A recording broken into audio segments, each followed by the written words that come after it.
Folks, the breaking news is what is on your screen. The fact that we are up 36, just for a second we were up 37, that would be the session high.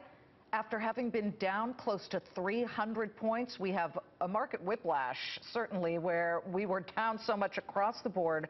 And right now, we're green across the screen. The S&P up 6.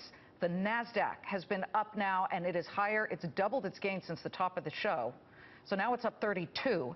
And as you see, the Dow is up 45 points. We've got fear coming out of the market. The VIX is lower by about 1% right now. Fact number one. And clearly what's happening right this second has something to do with this. Lately, the U.S. has almost no control over the direction of our stock market. Why? Because the market appears to be stuck to oil's side. Whatever oil does, our markets seem to follow. Fact number two, the price of oil is moving now not on whatever OPEC says, but on what Iran says it will or won't do when it comes to crude output. Ergo, therefore, Iran appears to be in the master position of controlling our stock market.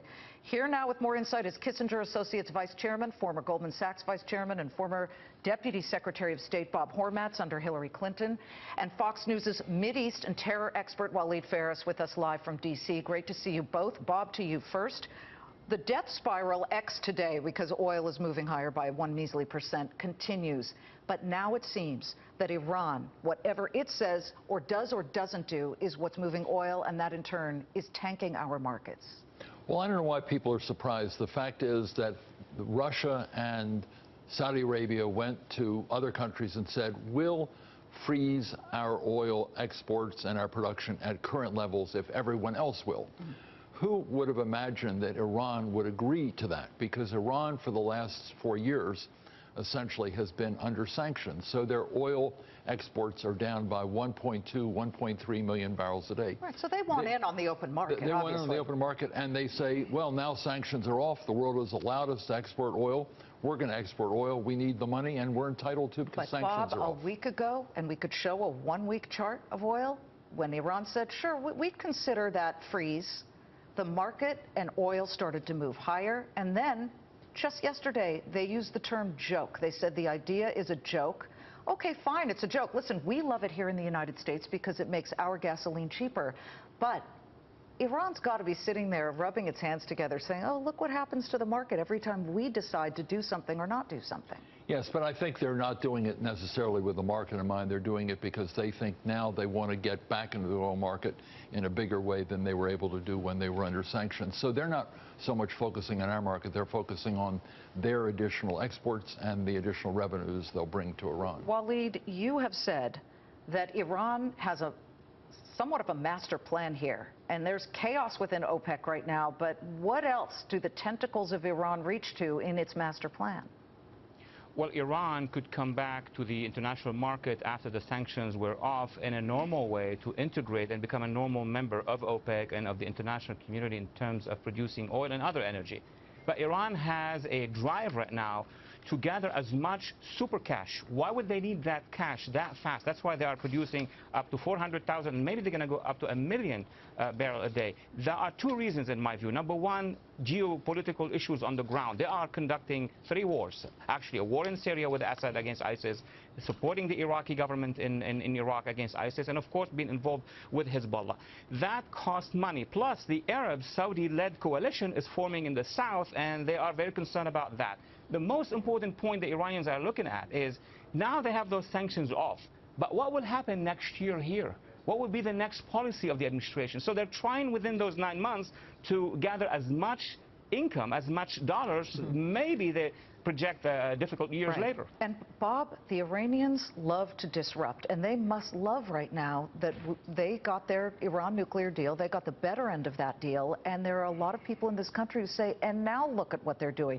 They've already broken some of the rules of this by testing missiles and things like that, and now they're looking at the fact that, quite frankly, and OPEC has allowed it, they now have control in a way over OPEC. Well, they don't really have control. You're right in the sense that they now are the marginal supplier if they export more oil, which they plan to do. As I say, they were cut out of the market. They've been in the market. They've just been in the market at a lower level because of sanctions. They were exporting 1.2 million barrels a day, roughly. Now they can go up. They probably will go up as much as they can. So they now have a bazooka, whereas before they had a water gun.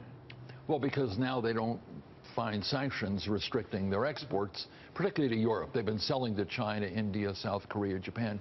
Now they'll sell more to Europe, which was restricting their imports from Iran. So they'll sell more. But the fact is, we don't know what they're going to do with the money.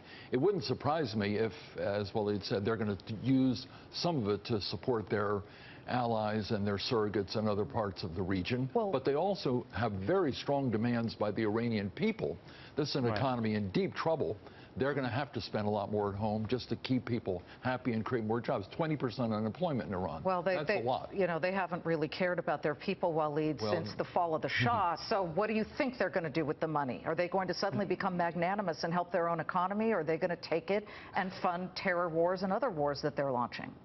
In Iran, we all know that there are two economies, the economy of the regime and the people of the regime, those who the regime used basically to maintain their survival, and then the people of Iran. That's a different story. If they're going to spend their money on the people of Iran, they will have to reform the regime. There'll be a perestroika, there'll be a glasnost, and they don't know if they can survive that reform. I think they have two targets. Number one is to restructure their oil refinery system. It's very old. They are producing, but this may break down. And second, of course, is to renew all their arsenal, their military arsenal. They have already contracts with the Russians, with the Chinese, so they need that influx of money as fast as possible to be able to meet those two goals. Bob, last word.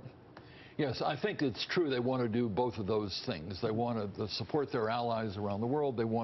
They have to build up their own sector. Refining is very poor, and as Walid said, it's decrepit.